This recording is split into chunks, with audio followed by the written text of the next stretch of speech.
Hi, this is Scott for BrickLanta, and in this video, I'm talking about the BrickTrac Lego inventory management software and building minifigs from existing inventory. This is something I made a video on a few years ago, but this has been massively upgraded. Right now, I'm using build 268, and there's huge changes over the past 200 builds.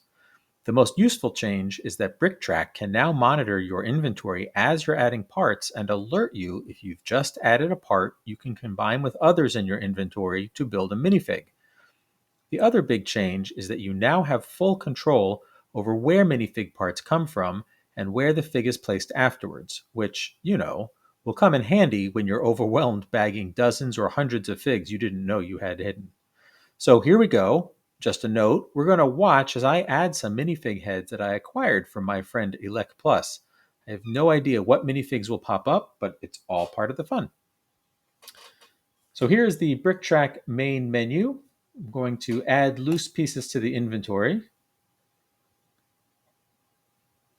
And we're going to use Brickignize, which is now built into BrickTrac with the attached webcam.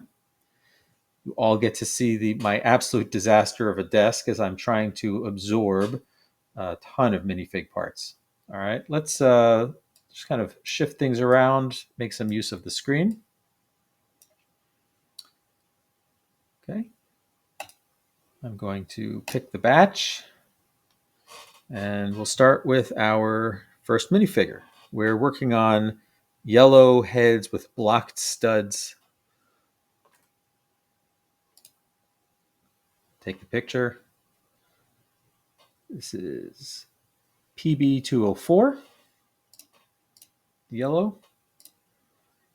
And it looks like I already actually have one.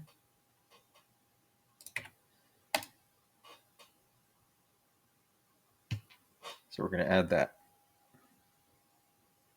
Oh, BrickOwl could not find that ID. Bricklink just changed a lot of head IDs to get rid of the difference between the blocked studs and the hollow studs, and BrickOwl probably hasn't completely caught up yet.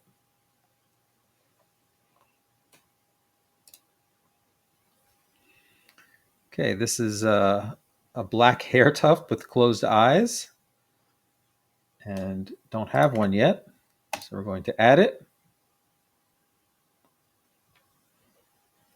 And right now I'm adding to my Bricklink and my BrickOwl store. So it takes a second depending on the network speed sometimes.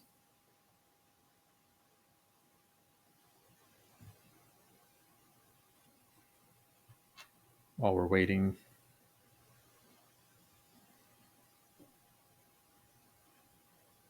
Oh, this is longer than normal.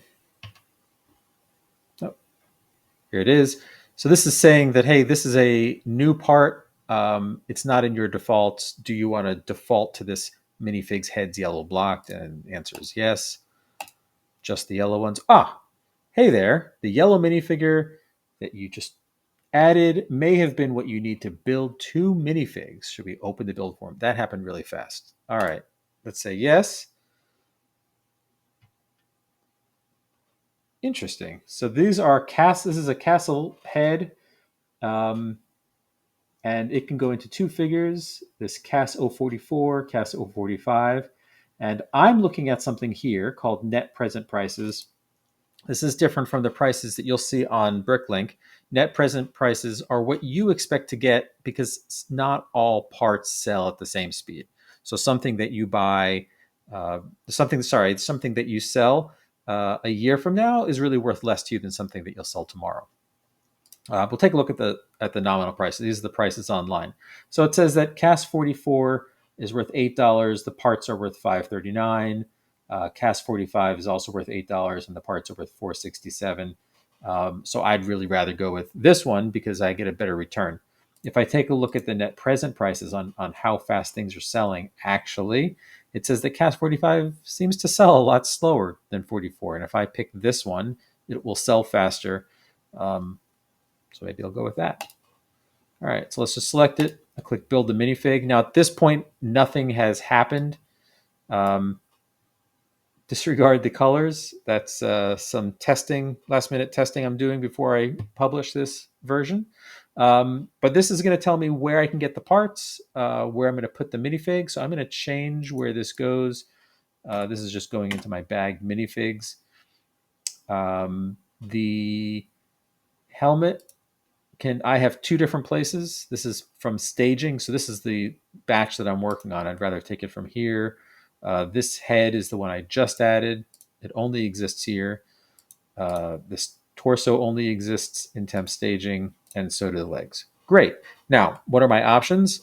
I can just cancel. I can say forget it. I can always go back and rebuild, and you can actually look at the old video to see how to do that. We're going to go back. I can print it, so I can make a PDF copy here, and something I can, I guess, put on paper, but also save as a PDF if I want to keep track or if I forget. We're just going to build it now. That will take a moment.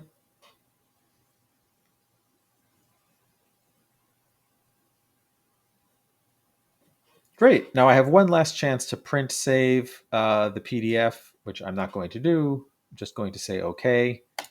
But that's it. I now have added value. So where the head and the torso and the legs and the helmet in my inventory were only worth $5 something to me, I now have an $8 minifig in my inventory. And this just told me so. I have a lot of other heads to go through, but I appreciate you coming along with me. I do want to show you one more thing, which is what if, oops, I forgot where all the parts came from. On the add loose form, there's this last item added button. Normally when you mouse over it, it will just tell you what was the last item. And in this case, it's that minifigure, that the robber. But if I click this button, I pull up a history of everything that changed in my inventory. And this is parts that were moved, parts that were added, where they went to. So we can see that in this white section, so I alternate colors, but this was one change, and parts came out at 5:49 p.m. You see -1, -1, -1, and one minifigure was added. So if I forget, I can always come back and look. I can also come back and look at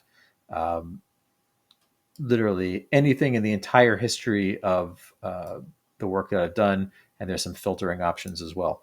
So you can see what happened. And if somebody says, well, what happened on August 22nd, 2022, you can go find that as well.